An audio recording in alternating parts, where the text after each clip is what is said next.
Alrighty, so thank you so much for taking the time to do this with me. I really appreciate it. I'm very honored that you asked. Thanks.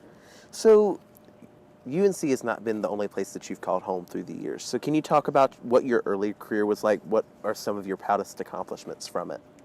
Well, that'd take a long time. I've had every job that you students could possibly want, I think, from journalism to public affairs to philanthropy. But I would say I wanted to be a journalist. I mean, I just wanted to be a reporter. And I had blinders on. I didn't think beyond being a reporter because girls weren't reporters when I started out, particularly in broadcast journalism. So I just did everything I could to get those jobs and started in Buffalo, New York, which is cold, cold, cold. And it's a town that's had tough times, and it embraced me and gave me a tremendous opportunity and sent me off to Washington, D.C., where I really spent the rest of my career. So I loved being a Washington reporter. I loved watching history, and that's the piece about journalism that's so fantastic. But serving in government, public service, I was moved by that. You can make a difference in people's lives. And as a public affairs person, you had to build on the truth, which is what journalism does. And then to be the dean here at UNC Chapel Hill, what a privilege. Tough time, but a privilege. Yes, ma'am. And something interesting about you that I found in listening to your last lecture, as well as in my research I did on you, was you were actually confirmed by the Senate twice. Twice. So what was that experience like? Because that's something very few people had the honor and opportunity to do. Well, the first time it was not bad. You know, I met with the Senate was in the hands of the Democrats at that time. I was a Clinton appointee. And, you know, I met with all the senators, and there really wasn't a lot of opposition. It also taught me something as a reporter, though. The ethical questions that are asked of people serving government are very tough. So, for instance, before me in the Clinton administration was Zoe Baird, who there was a question about her nanny. Had she paid Social Security for a nanny? Every single thing I'd ever done was investigated. And luckily, I paid Social Security for the cleaning lady that I had. I had nothing to be worried about. But you just realized you owe the public something when you're a public servant. So, why did I do it a second time? Because the secretary I worked for stepped down. The new secretary, a woman, couldn't get confirmed. And Andrew Cuomo begged me to come over and work with him.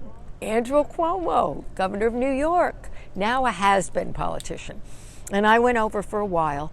I found the Housing and Urban Development, which was where he was secretary, was a place where I couldn't really trust the information. There had been a lot of corruption. There was a lot of questions within that organization. But Andrew himself was dynamic, charismatic, and nuts. And I said to him, Andrew, you're either going to be president of the United States or you're going to self-destruct, and I can't wait for either. When he became governor, he self-destructed. He will not be president of the United States. Yes, ma'am. That would be interesting if he threw his hat in the ring to see I wouldn't what be would come of that. surprised at some point. He'll wait far enough along, but I don't think it'll be able to happen. He's an extremely talented, very charismatic guy, but so driven that we're in an era now where toxic management is not accepted, and he can be toxic. So, speaking to something that I guess one way you look at it could be, one way not, coming to UNC, your experience here. So talk about what it was like deciding to make that transition from working in the public eye to now becoming a professor at an institution and eventually becoming dean. So what was that experience like coming to UNC? Well, I actually had one transition. I worked for 12 years for one of the largest philanthropies, an historic philanthropy called Carnegie Corporation of New York. What a wonder to have $100 million a year you can really spend on great ideas. And part of my job during that time was to really put the emphasis and really give more reputation to the issues that we believed in. Things, small little issues like nuclear disarmament, like peace, like development of Africa, like education reform. These were big things. But my boss also asked me to run a journalism initiative. And our strategy was, in this moment of economic dislocation, do you think we have to do something here? I think wanted to make sure there was enough yes, room. enough room. Okay. my boss asked me to run a journalism initiative, and our strategy was we couldn't change the business of journalism, really. But there was dislocation going on economically, and there was also this digital revolution. So we put our emphasis on what was happening at universities to prepare the next generation for this new business of journalism, which we didn't even know what it was. So I led that, and there were 11 different schools who were part of it. UNC was part of it. And then people started calling me, asking me what I consider being dean. It was a leap. I'm not a traditional dean. I don't have a PhD. I'm not a scholar. I'm a practitioner. I'm a journalist through and through. But I put my hat in the ring after they interviewed me, and I have found it 10 incredible years to be able to take a vision and bring a school with the reputation of UNC to the next level by raising money and building a building like this, but also really encouraging faculty to move into this world that we don't understand of digital journalism and public relations and social media. And so I feel it was an opportunity that I wouldn't trade for the world, but I would give up the pandemic and I wouldn't have the Nicole Hannah-Jones scandal. Yes. Other than that, it was great.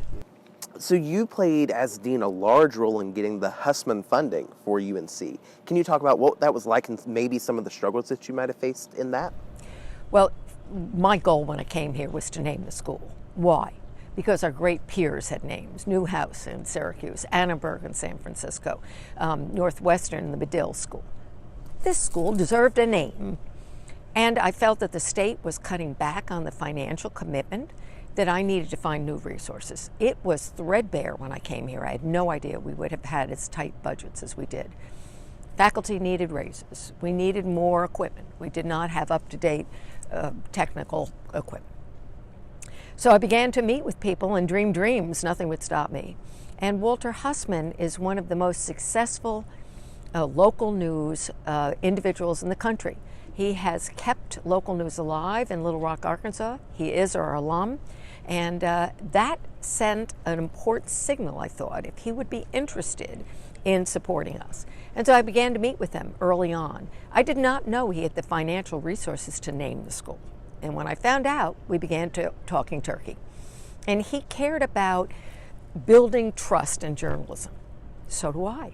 We've lost a lot of trust. So he and I really connected very well. And I'm very proud of that moment. We disagreed very deeply in Nicole Hannah-Jones. And I'm sorry that part of the story was there, because I think that everyone is allowed to have their opinions. But he knew, and we talked about it very frankly, that your name on the building doesn't mean you get to hire faculty. That is the job of faculty. And so we had a disagreement at that time, and it sullied a man of really strong values and with a tremendous success. And some people turned him into the enemy. I will never weaponize Walter Hussman. He's a good man, he's a good newsman, he's a good journalist. And I hope that people will be proud to have his name on the building, in history. Absolutely. And you touched on the Nicole Hannah-Jones situation. One of the biggest scandals I think we can safely say that the journalism school has ever had. And as dean at the time, I'm sure that you were between a rock and a hard place with what administration was saying and what you personally felt towards Nicole Hannah-Jones. So can you talk about some of the struggles that you faced, whether trying to stand up for her or just mentally trying to figure out where to go in this situation? Well, first I had to convince her to think about the job. And we had her as a graduation speaker. So I knew that she was very committed to a new generation. We also had the Ida B. Wells Society here. So I saw some of what the woman and the alum stood for. I already was aware of her incredible journalism because she'd won so many awards way before the 1619 Project. So I started talking to her before 1619 came out. First, I had to talk, though, our faculty into it because she is such a high-profile journalist. As I said in the last lecture, I don't have a MacArthur Genius Award. I don't have a Pulitzer. She could overshadow us as a faculty, but people really wanted someone of her caliber, and the university wanted her. It was not a controversial appointment when I started. The provost and the chancellor were very excited. They are determined to bring this campus to have more diversity, to represent more people of North Carolina. And as we know, this state will not be a majority state, white state, in 2050. So we're going to have new students. We're going to have more diversity on campus. We want our faculty to be able to represent that. So there was great enthusiasm for her coming. It then changed politically, and it was political because she represented what has become a wedge issue, critical race theory. Her work is not critical race theory, but it does make America face up to the stain of slavery, and it challenges us as a country. I think UNC is strong enough to take that challenge. I don't think we have any problem with looking back into our history and understanding what went on then and what the future is. And then I don't know all the powerful interests that tried to stop her from coming here. And then it became controversial. I know my values. I know what I'm about. I know what matters in the school, and I could stand by it with pride. I never quit, I never hesitated at that moment, but it was not fun. Absolutely, I'm sure. And so having someone of her stature who had said that she would come here, faculty's excited about it. What was it like to then have to go back to both she and the faculty and say, well, we've got an issue here? And how was that as the head of the school to have to deliver that news? Well, she and I were convinced by the leadership of the school that there was some controversy, but they made a very appealing package to her. That was a 5-year contract with some other things that would allow her to bring in and pay for graduate students to come in. And so we didn't think we had changed it. It's that tenure was challenged in a way when the faculty understood it, and then I realized they were threatened by it, and that it was a workaround that really was breaking a norm, and that was trouble. So I said I wouldn't do it again if I had seen it that way. And then it got confusing and people weren't sure what it was about, and then it was all about tenure, and in the end she got tenure. And so I think the mistake was that leadership on campus didn't put it to a vote. If the Board of Trustees didn't want her, they should have been given the opportunity to have that vote. Instead, they tried to work out a compromise, and then that blew up. And no one stood behind me. They tried to make it look like that was my big, idea. I'm not in a position of power to have done that. That's the only moment that it hurt. But, that's water over the dam. Absolutely. And still an important story, of course. And I'm sure that in your time as dean, there were other challenges, whether it be the fallout of that and trying to make sure we still had great students coming into the school, or other things such as the pandemic. Can you talk about what some of those other struggles were and how you as dean were able to overcome them? Well, the pandemic was very difficult because we weren't making the decisions as leaders in our own school. So you already have faculty or students, some who want to come back, some who don't want to come back. Health issues. We had to carry out the decisions made above us. And so that was just really difficult because it's unprecedented. And the community that is UNC and our school started to fall apart because people weren't together. And so the Nicole Hannah-Jones issue came on the heels of this fraying community. And that's why I think it blew up so much. And that was just all around hard. I couldn't see people in the halls. You didn't see them in meetings. Zoom isn't a really great way to communicate. And so that was just not fun. But that's the job of a leader, to really make the best decisions you can make at the time and to stand by your decisions. And there's nothing that I did during my 10 years that I'm not proud of, but I just wouldn't want to relive the pandemic at all. And dean's positions are often tough because there are a lot of personnel issues and financial issues. And during the pandemic, we were told there would be no cut. Then all of a sudden we were told we had to have a cut, and faced with letting people go. And we were told we would have to have a cut. And for us at Hussman, it was $300,000. And I was told right before Christmas. I spent the whole Christmas period thinking, what can I cut? And luckily, we had started to get some of the money that the Hussman gift would put, because it had to be recurring money, not just a gift for someone to get through the year. It had. So I was able to build that Hussman money that was starting to come in into our budget and protect every job in the school. I'm really proud of that. No one suffered a job loss during that critical period. And then I cut phones because nobody was using phones. Everybody's using their own phone. So, but finding that kind of budget cuts, not easy. I'm hoping now that I know the new dean has had some financial money delivered to the school so that some people have gotten raises. Long deserved. I'm really pleased for him that he has that opportunity. That's amazing. I did not know that not a single person lost a job during the pandemic. And, you know, they told us in July, don't worry, there'll be no cuts this year. And then December, they told us cuts. Those are the kinds of things that I don't miss as dean. That's hard. Absolutely. All of a sudden, you're told one thing, and then all of a sudden it goes to, actually, never mind. Yeah. But that's what leadership's about, that you make the best decisions. You try to be transparent with your colleagues and let them know what it is. And I did the best that I could do. Some will tell you I did a great job, and some will tell you I didn't do a good enough job. That's also the position of being a leader. Not everyone's going to love you. And I was surprised to find there's a joke. Deans have no friends. I was like, really? But in university life, you are, you know, the boss over faculty, which is not a boss relationship corporate-like.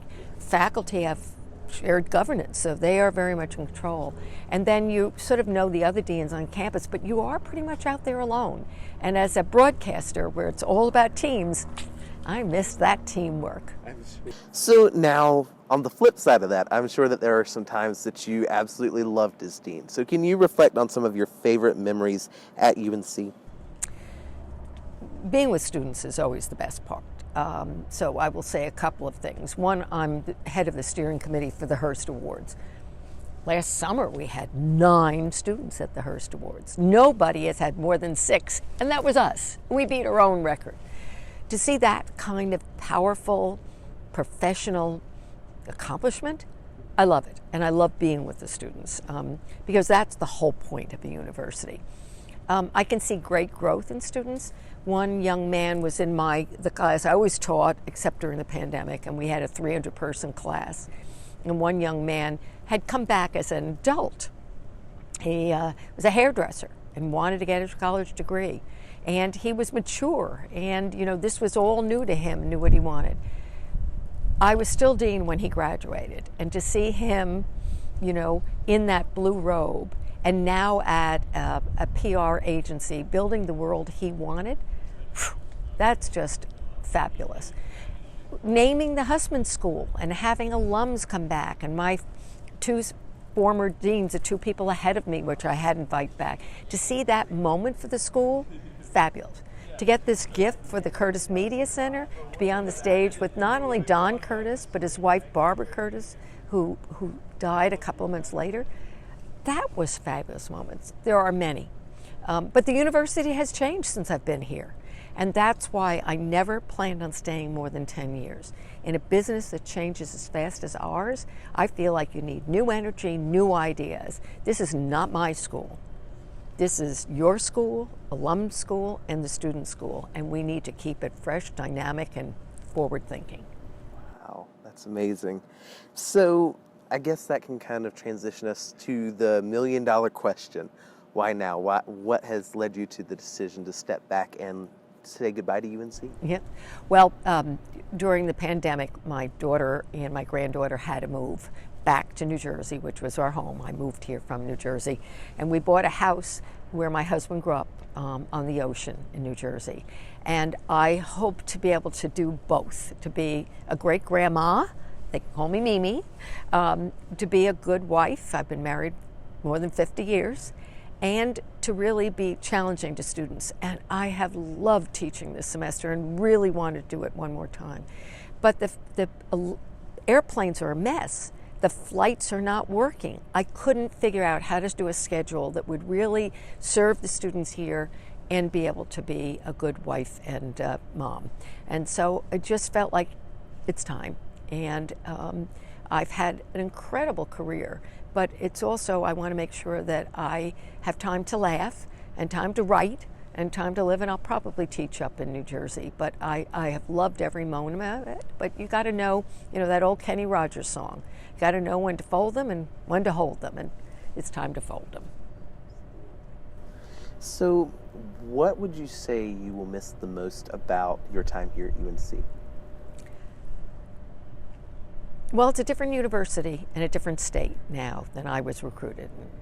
So that was the other thing. I don't know most of the deans now. There's like all new deans. I will miss that sense of mission that is UNC, though, because I don't think that has changed. And that is that this university serves the state, that this university is for all the students, no matter what your financial situation, your race, your ethnic, your religious or political beliefs. I believe in the mission of UNC, and I've loved being part of it. That's amazing. So you kind of touched on this. Obviously, you want some time to last, some time to, I'm sure, relax after such Relax a is not part of my years. life. I'm not going to hang up my dancing shoes. I still got time. So what kind of dancing shoes will you be putting on? What's next for you? Yep. I don't think I'll have a title. I don't think I'm going to be going looking for a job. Somebody wants me, I'll consider it. Hello? No. But I'll stay active in philanthropy and journalism. So like even this year, sorry about Siri, the Knight Foundation asked me to come down and moderate some programs. I moderate a fabulous thing called The Conversation, which is now once a month, which used to be every week during the pandemic, of chief communication officers. I'm involved in the Carnegie Council on International Ethics. I'd love to work with the Carnegie Ethics Fellows there. So I'll stay, and there's a lot of universities in New Jersey. I don't think there are many. Rutgers is a great university, but it doesn't have the statewide passion and role that this university has in the state. So, but if I want to teach, I know there are places that I can teach. Well, good. Well, that'll be good. And I will write. My daughter is adopted, and she wants me to write about the adoption. I've said to her, well, let's do it together, because when we found her mother, that the story we have been told about her international adoption and what the facts are two different things. So as the reporter in me feels like I really would like to find out what really happened in that, and then write about it, because a great gift of my life is my daughter. Absolutely. Well, when you finish that book, can I go ahead and request to get the interview on it? Absolutely. Maybe it'll just be an article, but it was very powerful to adopt her. And it was very powerful to think that you were in a legal situation and then to find out that it wasn't, and that the mother, Mama Carla, as we call her, was exploited by interests and people could make money. Just broke my heart as a woman, as a feminist. So, but we keep up with her, and so that's important. She knows that that her daughter is much loved and has had a great life. That's amazing. I cannot wait to read that. So what would be your number one piece of final advice to young journalists, whether we're in school right now and we'll be launching out in the next few years, or whether we're graduating, launching out this spring, or whether we're just starting out in the news industry? My guidance to young journalists will be different from communicators, so I'll save the journalism first. Love what you're doing, never compromise, serve the public. Don't do cheap journalism or just controversy. Try to really serve the public so they're more informed. We need it more than ever. And base your work on facts, but be a great storyteller and love every minute of it. And to communicators, much the same. You are a bridge to complex information for a general public. Don't ever compromise your ethics, because when you're in a communication role, you can hold the powerful almost more responsibly than journalists have, because you know the inside. And to be a powerful communicator, you have to know what the truth is and not to stray from it. But if you serve your boss and the public, you too can have just an amazing career. But truth is at the center of both of those jobs, journalism and communicator, as our ethics. So I'll give you the last word. Anything else that you'd like to mention or touch on that I might have not thought to ask about? Just because I'll show you all those pictures. To watch history, I was a babysitter reading some book saying, I want to see every president of the United States. I lived in a little suburban community. I was a babysitter. Nobody in my family knew Washington or history, and I've been able to meet and almost work and interview every president but Obama, because Obama came up out of the state legislature. To be a witness of history is to be a journalist, and boy, do I love that. Yes, man. It's amazing. See, I have a similar goal. I want to meet every president. So that's amazing. It's great. It's just great because you feel like America isn't some distant idea. It makes you feel that that America is really part of what makes this country and the opportunity for everyone to succeed. It doesn't mean there isn't systematic inequality. There is. But this country still, for me, is exceptional. I just took my granddaughter to Philadelphia. Resistance has been part of the American scene.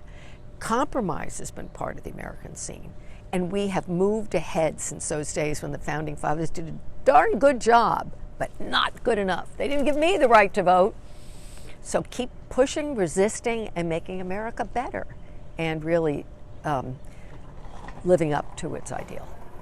Well, thank you so much for doing this with us today. I'm thrilled. I'm excited.